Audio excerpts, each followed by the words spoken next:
Before I hand over the mic to Constantino, and again on the same page 58, and we have been discussing about, because when Prime Minister Vajpayee was there, the government was in power, the constant charging was communal.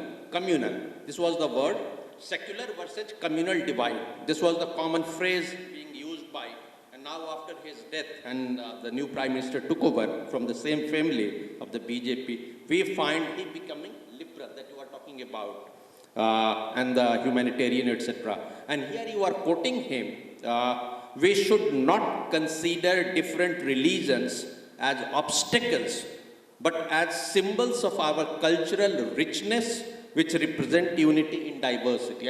I think you have... This is when he was elected the leader of the BJP parliamentary party after the March 98 elections, yes. Yeah, absolutely. You know, so... But just to add a few sentences, since I remember those days very clearly, so I took out the language being used against him by people. Communal, fascist. The US Congress passed a resolution against the persecution of minorities.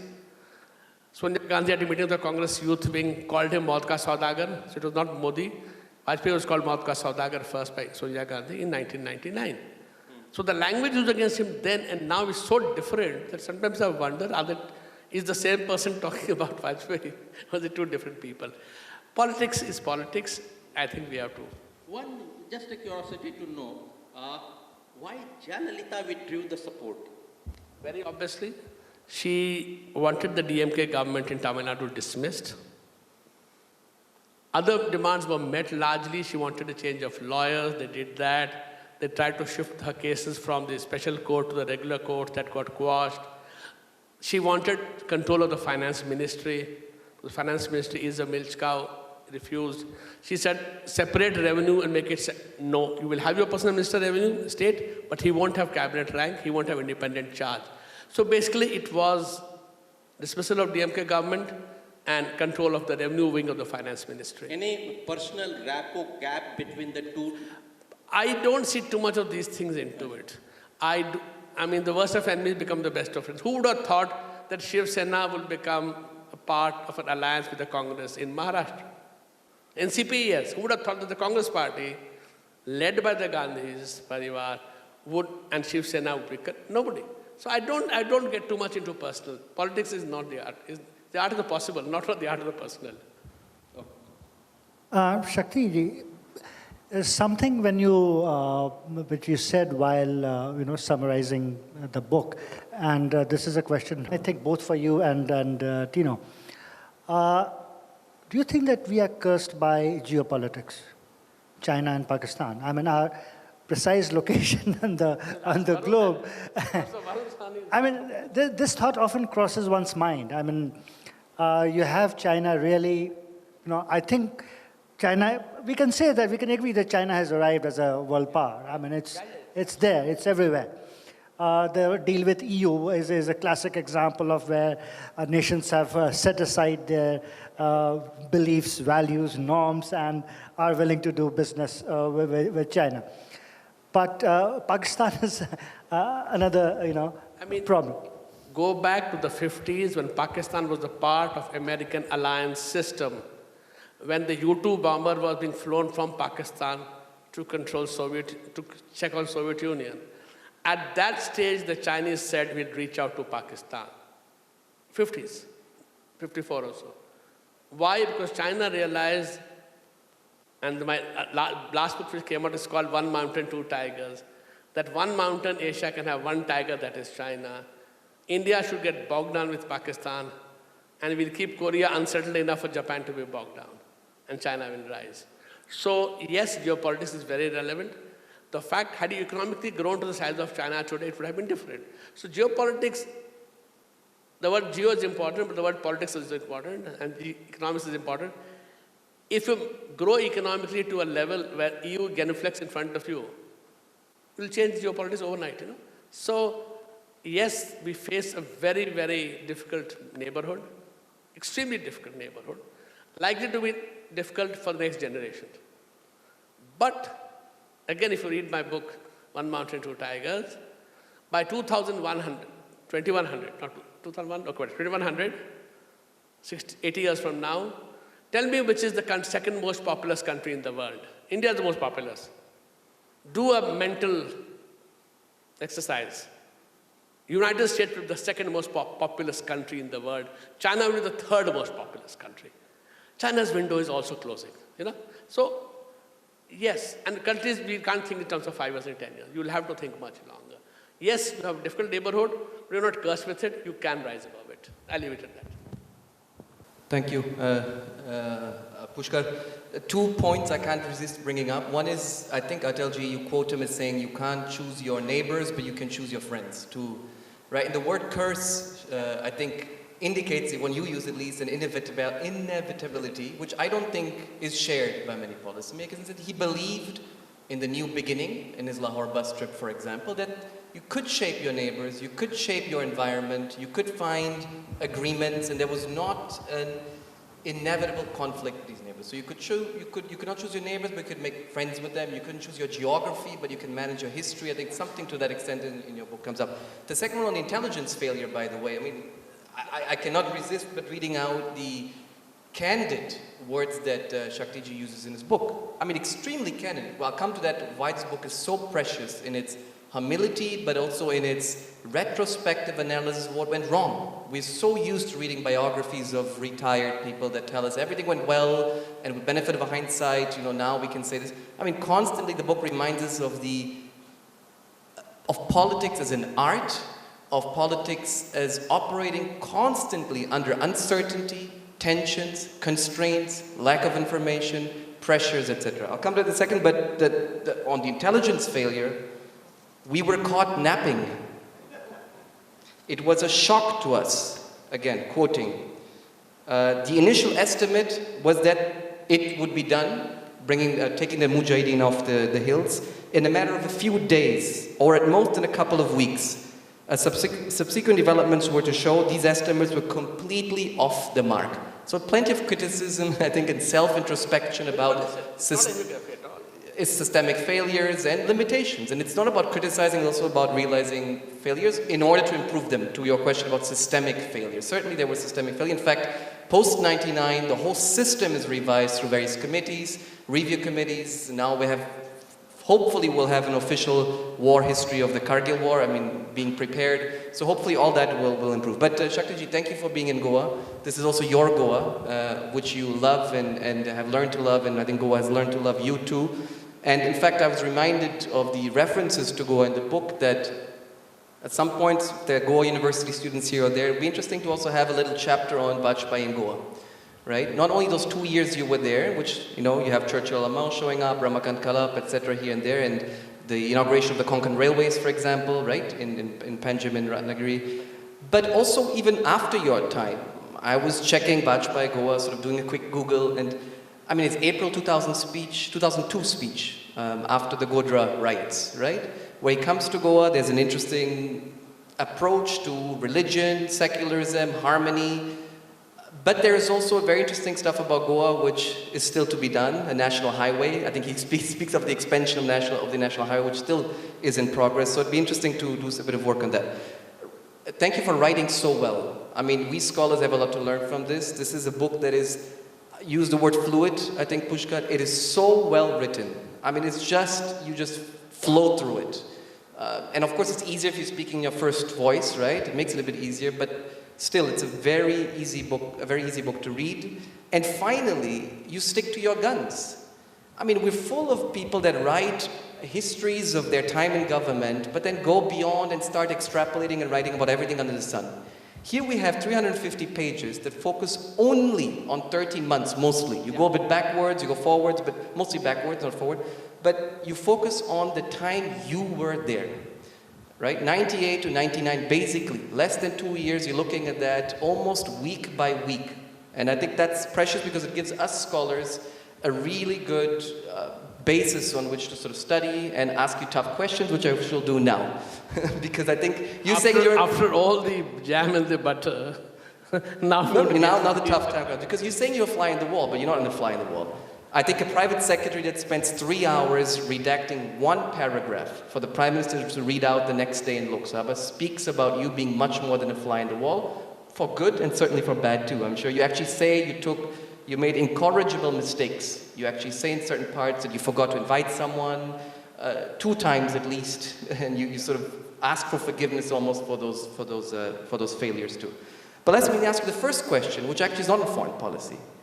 And people will read in my question what they want to, and you will answer however you wish it to answer. But I'm sure you agree with me, the quality of a leader is to have people around them, like you at the time, that you could engage privately and that would tell you also where they may be wrong. In fact, you mentioned some conversations with the Prime Minister where you sort of push back, sometimes you stay silent, etc. Do you see that as a quality that is in extinction today?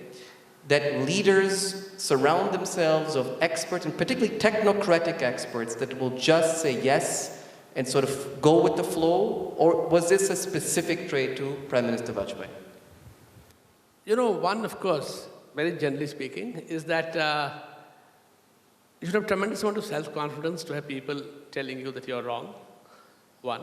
So, aware of your limitations. Now, I'm not aware of the present circumstances in detail, so I cannot claim to speak on it. But what I know is, example on the handling of COVID, is that it was the other way around. The government was driven purely by technical advice. That is something I will question. But the fact is you're groping in the dark, and the only people you know are 5 people who are the heads of top medical institutions, that's AIMS or the ICMR or others, who attend the government. If you don't do this, this will happen. So, you know, it does change things a little perspective. Are they yes men, or is the government actually listening to them too much? You know, that again gives a perspective. But yes, I would feel that leaders have to get diverse opinions. Many do, many don't. Hubris does set in, and I'm sure it's set in the Vajpayee government too. Hubris did set in, I would feel, at the end of the day. Because after a while, when you get comfortable in power, then possibly you listen less and less to adverse opinions. This is not true. I'm not about one individual, but a student of history, if you notice throughout history, the same leaders who are seen as very dynamic at a certain age become absolutely reactionary at a later age, you know. So I've just tried to portray what I saw, heard, participated, if you want to say it so, and leave it at that. So I'm not being judgmental. I try not to be judgmental, and I also try not to be gossipy. So I relate incidents, but I'm very firm, there will be no gossip in the book, you know. So on the foreign policy front, Shakti, I think your chapter on the decision to go nuclear on May 11th, 1998, Operation Shakti, your birthday, is a momentous time. It's one of those changes you mentioned. It's more than one chapter. Actually, it comes over and over in your book. But, you know, I think it really is a contribution. You mentioned about many hypotheses that I explained of why did Prime Minister Vajpayee take that decision, which many prime ministers could have taken 20, 30 years before, and he took on that in that moment. You know, we are full of suggestions that it was to strengthen his internal role within the BJP and towards the Sangh Parivar in particular. There were other suggestions, in fact, reactions you mentioned in your book, that Vajpayee did this because he wanted to consolidate his role and make his government survive, his weak coalition government. We have the whole literature abroad, I have to say mostly American, saying that this was an emotional, a prestige issue of India, great power, wanting to be a status, India being recognized. So it was not really rational. It was emotional, it was ideological, it was this it was this inferiority, in fact, that India needed to sort of be validated. But I think your book brings it quite clear out that this was a rational decision.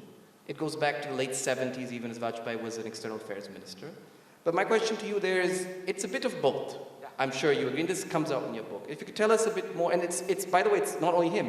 It's Brajesh Mishra, it's Jaswant Singh, it's George Fernandes, a former socialist. It is K. Subramaniam, you don't mention, but I'm sure the whole environment of those people who are pushing for nuclearization. But you could tell us a bit about the decision to nuclearize. Since the 60s, after the Chinese test, the Lopnor test, Vajpayee was convinced India had to test. That if you wanted a stable borders with China, India would have to test, very clearly. And that feeling got strengthened when the NPT comes into effect.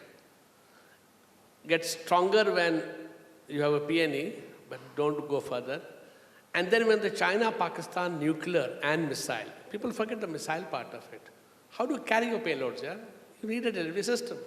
When that became obvious and CTBT comes on, You know, if you don't test now, you will never test. The article of faith. So when the national agenda of government was written, and I wrote it down in Hindi in longhand, Vajpayee was dictating it, the BJP agreed not to push for Article 370 removal, Uniform Civil Code or Ram Janambhoomi, because allies would not have gone with it.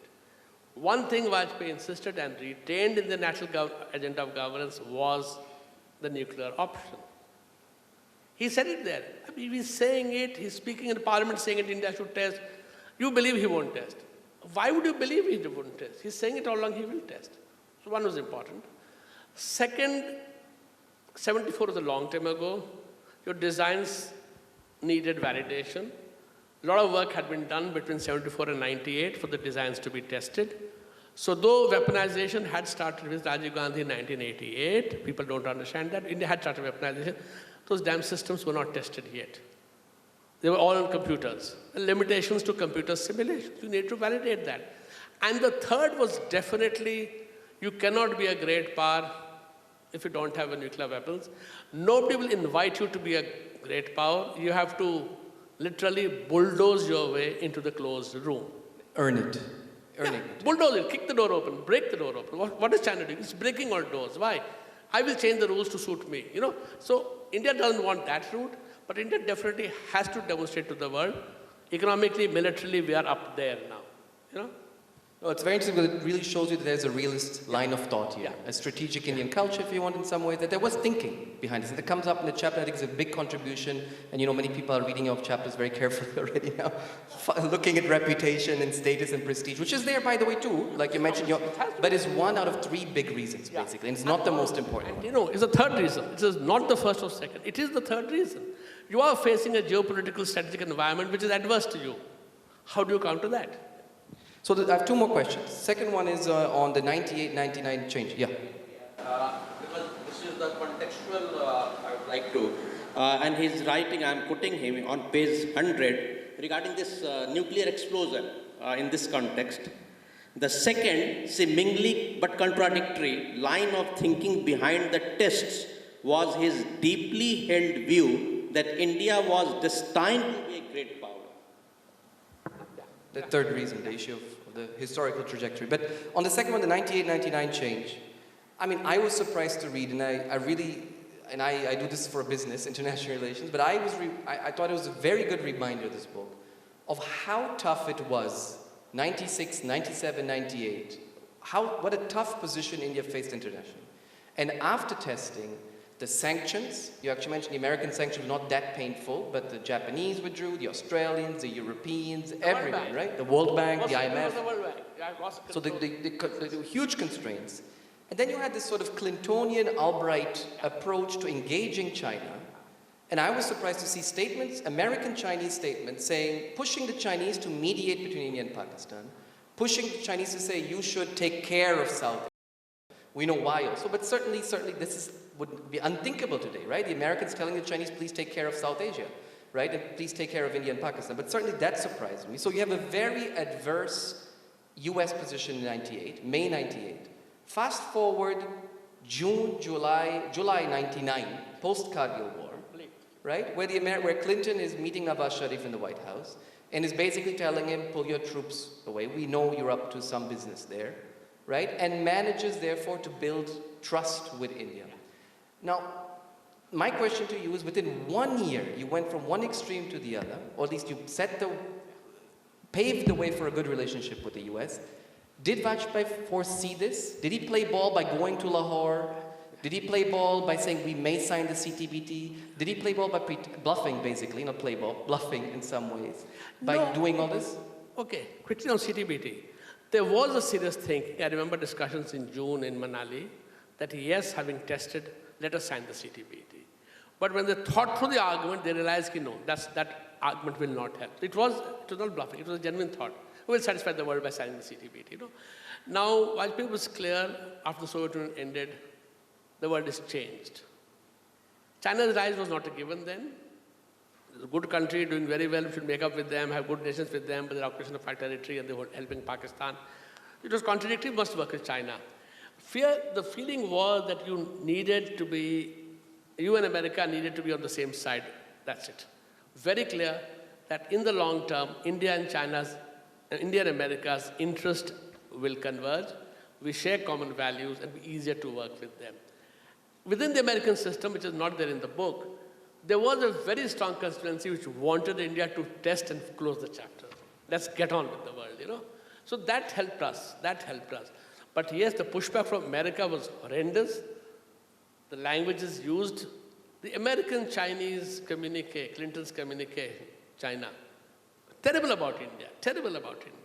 When Pakistan tests, India tests, Security Council condemns India, fine. Pakistan tests, Security Council condemns Pakistan, but adds, but India is responsible for Pakistan's test, effectively, you know.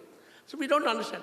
But I think that decision to go to Lahore, decision in the Kargil war to not cross the LOC, not extend the war zone, the decision to engage with Strobe Talbot despite lack of progress, the outreach to France, to UK, Russia was the most unhelpful. We even sent a delegation to Japan to tell them, excuse me, please, we understand why you're angry with us. We are not blaming you for it. These are our circumstances.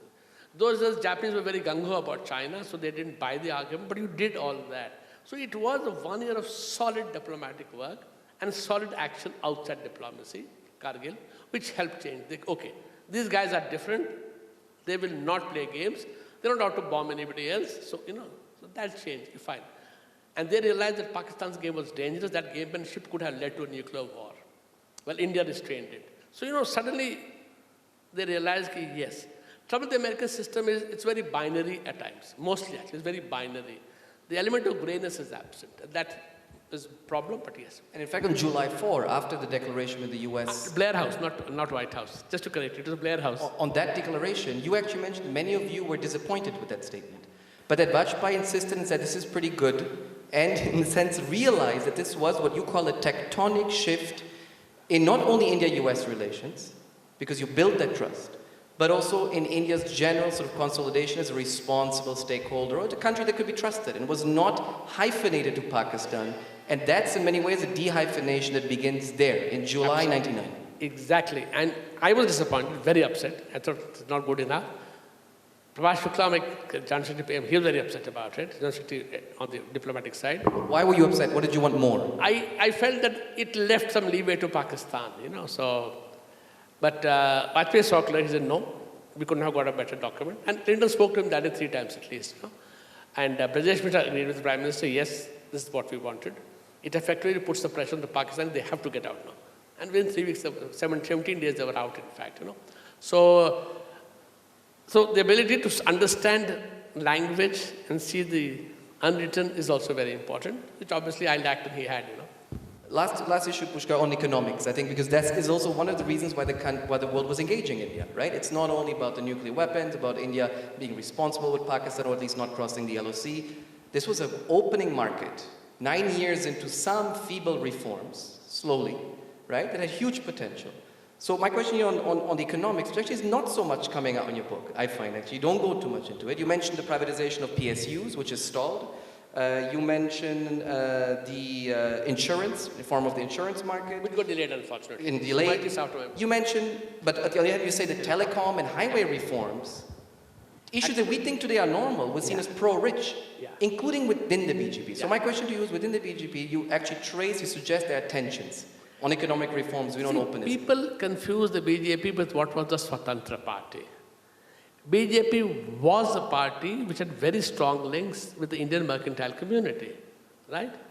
Who were comfortable with a certain economic system, who were naturally suspicious of outsiders coming in and changing the rules of the game. Still? Yes, absolutely. And please understand, we were still a very small country. Potentially, yes. India had potential, but we already had potential. In fact, on the lighter side, in 1982, I was in Andamans before I came to Goa. So I told Mr. Vajpayee, your party has a lot of potential in Andamans. He said in Hindi, and I translated it to in English, he said, that is the trouble with my party, we only have potential. So, what are you going to do with potential? I want the real thumb, I want numbers, you know. So, we didn't have the numbers. India was a very strong, small economy of what, $600 million? $650 million? India hit $1 trillion only around $600 billion, sorry, not million. We hit $1 trillion economy only around 2003 or 4, So 1998, we were a small economy. Potentially, yes.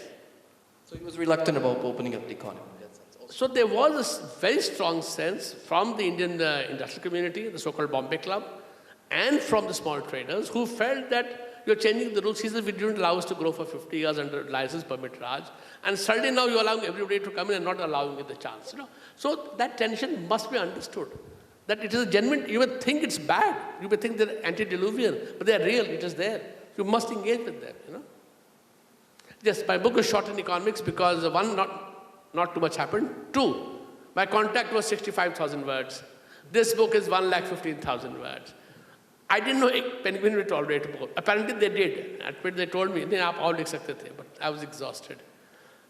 Of reading every single issue of Times of India, Hindustan Times, Indian Express for 18 months, every single issue of India Today, Sunday, which is now dead, Outlook and Frontline, reading references from EPW and elsewhere.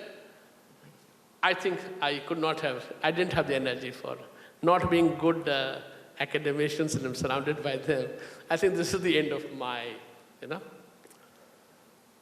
And there won't be any other book on this subject. I guess that's where you need a team of research assistants and reliable research hired assistants. research assistants, but again, not being trained in research methodology, I wouldn't know what to do with them.